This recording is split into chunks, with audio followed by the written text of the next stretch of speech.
오늘 함께 나누실 하나님의 말씀 고린도전서 2장 12절 한 절의 말씀입니다. 고린도전서 2장 12절 말씀 우리가 함께 합독하도록 하겠습니다. 우리가 세상의 영을 받지 아니하고 오직 하나님으로부터 온 영을 받았으니 이는 우리로 하여금 하나님께서 우리에게 은혜로 주신 것들을 알게 하려 하심이라. 아멘. 오늘 본문의 말씀을 통해서 은혜로 주신 선물이라는 말씀의 제목으로 은혜 나누겠습니다.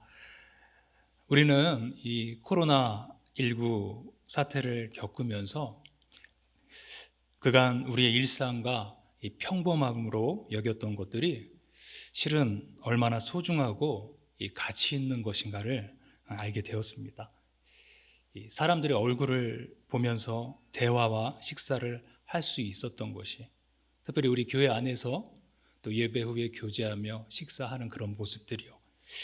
초중고생들이 수업을 듣고 또 자유롭게 걱정 없이 급식을 먹을 수 있었던 것이, 그리고 운동 경기들을 이 현장에서 경기장에서 목청껏 응원하면서 볼 수 있는 것이, 그리고 마스크를 쓰지 않고 우리가 늘 타던 그 지하철을 탈 수 있는 것이 얼마나 소중한가를 알게 되었습니다.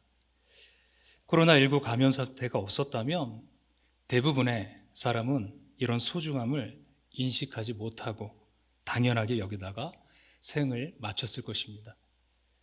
욥기 5장에서는 하나님은 헤아릴 수 없이 큰 일을 행하시며 기이한 일을 셀 수 없이 행하시나니 비를 땅에 내리시고 물을 밭에 보내시며 낮은 자를 높이 드시고 애곡하는 자를 일으키사 구원에 이르게 하시느니라, 이렇게 말씀하십니다. 우리 중 비가 땅에 내리는 것을 이 하나님의 큰 일로 여기는 분이 계십니까? 이 내린 빗물이 밭으로 흘러가는 것을 이 하나님의 기이한 일로 여기는 분이 계실까요? 대부분 자연과 일상과 평범한 일로 여깁니다. 이스라엘 백성은 광야 생활 40년 동안 만나를 먹고 살았습니다. 이른 아침에 들에 나가면 이 만나가 이슬처럼 내렸으니 얼마나 신기했겠습니까? 하지만 이들은 몇 달 지나지 않아서 이 만나의 실증을 내면서 애굽에서 먹던 음식을 그리워하며 불평했습니다. 만나를 더 이상 하나님의 큰 일과 기이한 일로 여기지 않고 신비해하지 않았습니다. 더욱이 이 광야에서 태어났던 아이들은 이 태어나면서부터 만나가 아침에 들에 널려 있었기 때문에 신비하게 받아들이지 않았을 것입니다. 이슬이나 비처럼 그저 당연한 자연의 현상으로 받아들였겠죠. 그러고 보면 자연이란 하나님의 헤아릴 수 없는 큰일과 기이한 그런 일임에도 오래전부터 존재해서 당연한 것으로 여겨집니다. 지구가 공중에 떠 있는 것, 그 지구가 스스로 돌면서 태양을 일정하게 빠른 속도로 도는 것, 태아가 40주 동안 엄마 뱃속에서 자라나 태어나는 것, 이런 모든 엄청난 이적이고 신비적인 일들을 생각하지 못한다는 것이죠. 사람들은 컴퓨터와 인공위성과 스마트폰을 만들어도 우리가 흔히 보는 길의 딩구는 낙엽은 만들 수 없습니다. 낙엽이 썩어서 나무의 영양분이 되어 새로운 잎과 열매가 되는 순환이라는 과정이 실은 최첨단의 과학 그 이상이라는 것입니다. 그럼에도 사람들은 자연을 오래전부터 있어온 현상이기 때문에 일상과 평범함으로 받아들이고 감사하지 않고 오히려 자연이 조금만 일그러져도 불평하고 원망한다는 것입니다. 그러나 코로나19를 경험하며 일상과 평범함의 가치를 깨닫게 되었습니다. 사람들은 일상과 평범함이 일그러질 때야 그 가치를 알게 됩니다.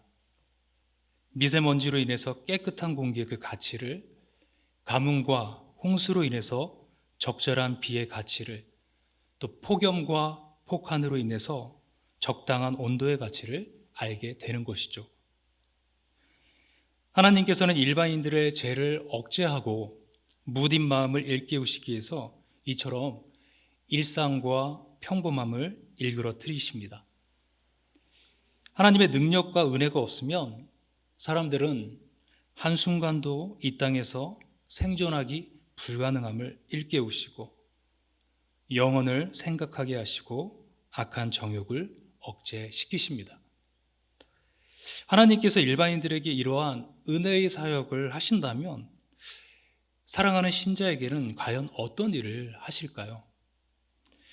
하나님께서는 하늘로부터 비를 내리시며 결실기를 주시는 선한 일을 하사 음식과 기쁨으로 사람의 마음을 만족하게 하시며 하나님을 증언하셨다면 신자에게는 더 큰 선물을 베푸셨고 그 큰 선물의 가치를 알고 받아들이도록 하는 그 선물까지 주셨습니다. 사도 바울은 고린도전서 2장 2절에서 내가 너희 중에서 예수 그리스도와 그가 십자가에 못 박히신 것 외에는 아무것도 알지 아니하기로 작정하였음이라 이렇게 말씀합니다. 왜냐하면 예수님을 아는 지식이 가장 고상하기 때문입니다. 바울은 자신에게 유익하던 것을 다 해로 여겼고 예수님을 위해 모든 것을 잃어버리고 배설물로 여겼습니다. 바울은 어떻게 해서든지 죽은 자 가운데서 부활에 이르려 노력했습니다. 사람은 강건해야 80이고 그 80년 동안 자랑할 것도 수고와 슬픔뿐이라고 말씀합니다. 시간이 얼마나 신속히 가는지 날아갑니다. 이런 빠른 삶에서 사람들에게 유일한 의미는 바로 구원의 부활입니다. 이 구원의 부활은 오직 예수님을 통해서만 가능합니다. 그러므로 바울이나 신자들이나 예수 그리스도와 그가 십자가에 못 박히신 것 외에는 아무것도 알지 아니하기로 작정합니다. 모든 사람들이 피할 수 없는 죽음으로부터 벗어나 영생을 누리는 길은 예수님을 통한 구원의 부활밖에 없기 때문입니다. 그런데 이 놀라운 사실을 사람들은 모른다는 것이죠. 아무리 가르쳐도 이해하지 못합니다. 오히려 종교의 자유를 침해하는 것이라고 여기며 불쾌해합니다. 기독교는 왜 이리 독단적이고 독성적이냐며 서로의 종교와 철학과 가치관을 존중하자고 제안을 합니다. 산의 정상은 하나지만 오르는 길은 여럿이라며 다른 종교처럼 포용력 있게 타 종교를 인정하자 이야기합니다. 바울은 고린도 지역에서 복음을 전할 때 두려워하고 심히 떨었습니다. 복음을 인정하지 않는 자들이 있었기 때문입니다. 그럴수록 그는 그의 말과 그의 전도함이 설득력 있는 지혜 말로 하지 않고 다만 성령의 나타나심과 능력으로 하기를 원했습니다. 신자들의 믿음이 사람의 지혜에 있지 않고 다만 하나님의 능력에 있기 때문입니다. 자신의 사고와 개념에 머무는 그런 비신자는 예수 그리스도와 그가 십자가에 못 박히신 것을 아무리 설명해도 알아듣지 못합니다. 바울은 8절에서 이 세대의 통치자들이 한 사람도 영광의 주를 알지 못했기 때문에 그분을 십자가에 못 박았다라고 말합니다. 하나님이신 예수님이 사람이 되어 사람들의 죄를 짊어지고 죽음으로써 죄 문제를 해결하시고 구원의 부활이란 선물을 사람들에게 주셨는데 사람들은 정작 그 가치를 모르고 있습니다.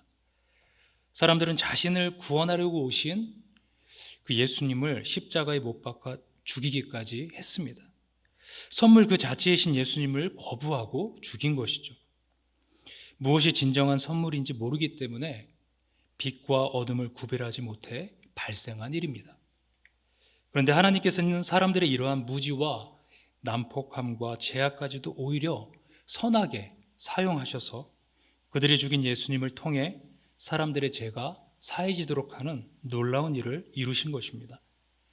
하나님의 지혜와 더디 노하심과 인자하심이 얼마나 풍성하지 모른다는 것이죠. 그렇다면 이러한 지혜와 사랑과 능력의 하나님께서 예수님의 일하심과 죽음과 부활로 인한 구원을 모르는 자들을 위해서 무슨 일을 하셨을까요? 이 세상에서 가장 귀한 선물을 제한받고도 그 가치를 몰라 거부하는 강팍한 사람들을 위해서 하나님께서는 과연 어떤 일을 준비하신 걸까요? 하나님은 사랑과 지혜가 얼마나 크신지 사랑하는 자녀들에게 선물을 주실 때 그 선물의 가치를 알지 못하고 거부할 것을 방지하기 위해서 그 선물의 가치를 아는 인식까지 선물로 주신다는 것입니다. 하나님은 예수 그리스도라는 선물을 예비하시면서 동시에 성령을 통해 그 예비하신 선물을 신자들이 깨닫도록 보여주셨습니다. 하나님은 예수 그리스도만 우리에게 선물로 주신 것이 아니라 하나님의 성령까지도 우리에게 선물로 주신 것입니다. 오늘 말씀 가운데 하나님으로부터 온 영을 받았으니 이는 우리로 하여금 하나님께서 우리에게 은혜로 주신 것들을 알게 하려 하심이라. 하나님은 우리에게 예수 그리스도라는 선물을 주셨는데 이것을 우리가 알고 받아들이도록 성령을 선물로 주신 것입니다. 하나님은 이 정도로 철저하게 선물을 주십니다. 선물의 가치를 아는 자들만 그 선물을 받아서 누리라고 하신 것이 아니라 선물의 가치를 알도록 그 마음의 눈까지 뜨게 하신 것입니다. 그 마음의 눈이 떠지도록 오래 기다리신 것이죠.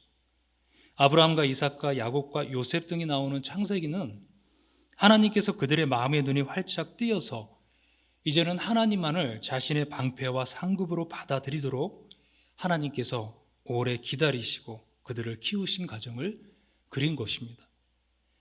그들에게 성령님을 통해 믿음을 주시며 그 믿음을 키우신 과정을 그린 것이지 절대로 처음부터 그들이 스스로 믿음을 가졌다고 말하지 않습니다. 하나님께는 독생자를 우리에게 내어주시는 일도 힘드셨지만 그 가치를 거부하고 우상을 숭배하며 정욕에 사는 자들을 오래 참으시며 구원의 길로 이끄시는 그 일도 무척 힘드셨을 것입니다. 육에 속한 사람은 하나님의 성령을 받지 아니합니다. 이것은 그것들이 그에게는 어리석게 보이기 때문입니다. 또한 그는 그것들을 알 수도 없습니다. 하나님의 영 없이 그러한 일을 분별할 수 없기 때문입니다. 누가 주의 마음을 알아서 주님을 가르치겠습니까? 아무도 없습니다. 그런데 우리는 그리스도의 마음을 가져서 그리스도를 압니다.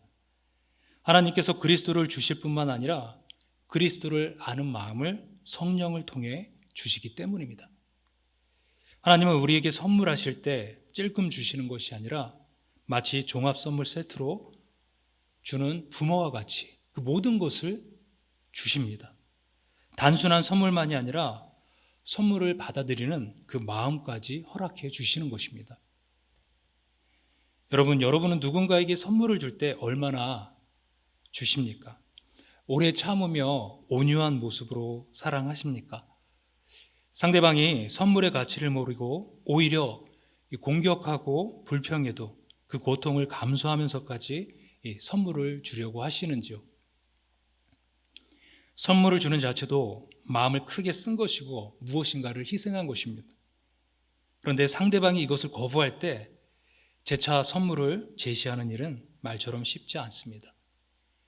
그가 아니어도 필요로 하는 이들이 많고 받기를 갈망하는 이들이 있기 때문에 눈을 돌려서 그런 사람들에게 향하기 쉽다는 것입니다. 하지만 우리가 누군가를 사랑한다면 쉽게 눈을 돌리면 안 됩니다. 우리가 하나님에게 받은 사랑을 기억한다면 우리 또한 오래 참으며 온유하게 사랑해야 한다는 것입니다. 우리도 예수님께서 수도 없이 마음의 문을 두드린 끝에 마음의 문을 열었을 것입니다. 우리 또한 다른 사람의 마음이 열리기까지 그렇게 두드려야 한다는 것입니다. 하나님은 오늘도 무에서 창조하신 만물이 한치의 오차도 없이 작동하게 붙드심으로 우리를 향하신 사랑을 펼치십니다. 인간이 이 창조물들을 아무렇게나 사용해도 하나님은 오래 참으시고 그 선물을 거두어 가시지 않으시는 것이죠. 1만 달란트의 선물을 받고서도 60만 불에 이른 100데나리온의 선물도 주지 않는 그런 째째하고 어리석은 인간들을 향해 오래 참으시는 하나님을 바라보면서 우리도 좁은 마음을 넓혀서 우리의 가족과 또 성도들을 더욱 사랑하고 풍성한 선물을 주어야 합니다. 우리는 땅에 내리는 비와 햇살과 바람이 하나님의 선물인 줄 알고 크게 감사하며 누려야 합니다. 그리고 가장 큰 선물인 예수 그리스도를 즐거워하면서 주변 사람들에게 오래 참으며 전하는 이들이 되어야 할 것입니다. 오늘 이런 믿음의 결단 가운데 주님과 동행하시는 모든 성도님들 되시기를 주님의 이름으로 축원합니다. 함께 기도하겠습니다. 살아계신 하나님 아버지 감사합니다. 우리의 삶 속에 예수 그리스도로 하나님 옷 입게 하시고 그 구원의 은혜 가운데 구원의 부활 가운데 나가게 하시는 주님, 그 소망 속에서 우리가 오늘도 살아가며 주님의 은혜로서 이것을 나누며 나가는 자들 되게 하여 주시옵소서. 우리의 마음속에 감동하여 주시고 감화하여 주시는 그 성령의 은혜를 하나님 소망하며 또 소중히 여기며 나가는 우리의 모습 될 수 있도록 또한 인도하여 주시옵소서. 우리 모든 모습을 또 우리 모두를 주님 앞에 의탁드리며 거룩하신 우리 주 예수님의 이름으로 기도합니다. 아멘.